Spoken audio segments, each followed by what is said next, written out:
Welcome to part 2 of ribbon twisted around a pole. So we are ready to start our shading. And I am going to start towards the bottom. Make sure your pencil's sharp so you can be precise. And I'm going to start right here. I'm going to move left to right. I'm going to go all the way to the pole, but not across the pole. And I'm going to go from the darkest to the medium to the light.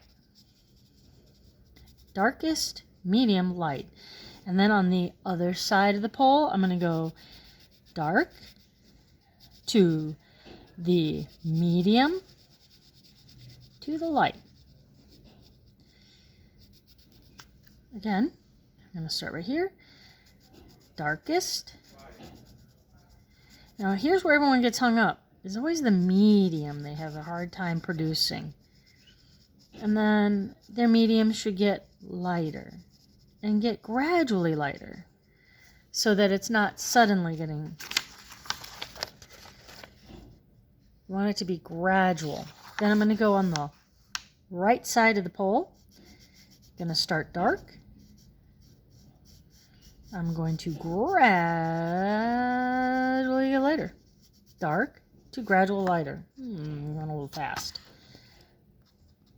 Okay, so I'm ready to move up. Again, I go this way along this S shape, not along the pole, because the S shape is actually kind of casting the shadow on the ribbon that goes behind it. Then, on the right side of the pole, so I'm not shading the pole, the right side of the pole, go dark to the medium to the light gray. So make sure the dark's dark and make sure the medium's medium and make sure the light is light. Again, so I find this shape right here. I'm going to start dark and I'm going to gradually get lighter. I could also just do a light gray everywhere to start. And then I could add a little bit more gray on the bottom, and then a little bit more gray on the bottom. And I'm pressing really light each time. And then I can add a little bit more dark where I want it to be darker. So that's another way to do this, is you could start with a light gray everywhere. Add a little bit more light gray down here. And keep adding a little bit more light gray until you have your medium. And then, where it's dark, then punch it dark. So that's another way to successfully shade.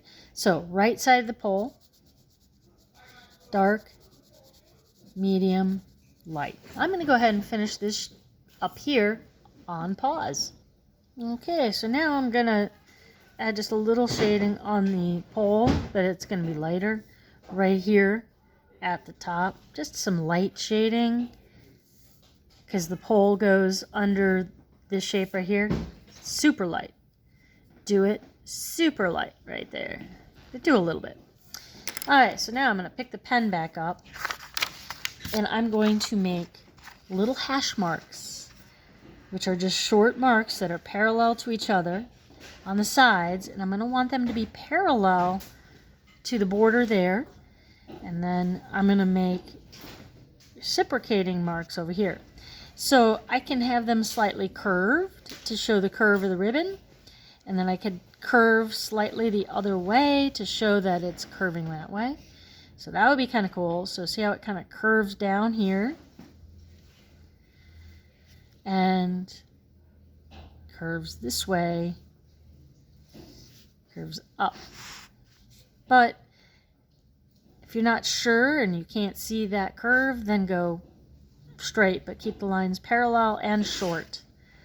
So it's kind of another way to shade, to make it look like it's got some wrapping around. Instead of being flat, it's curved. So instead of being flat, it's curved. So I want to be parallel to this right here. parallel. See how it's parallel to the sides right here? Parallel, parallel. And that is the twisted ribbon around the pole. Now what are you going to do next? Well, I don't know. Any shape, any of these designs you can do. Like for example, I could do this one. This is the knotted rope. I could just kind of take these and turn it into the hash marks for the knotted rope. So if you don't know how to do the knotted rope, then I suggest that you go watch that tutorial.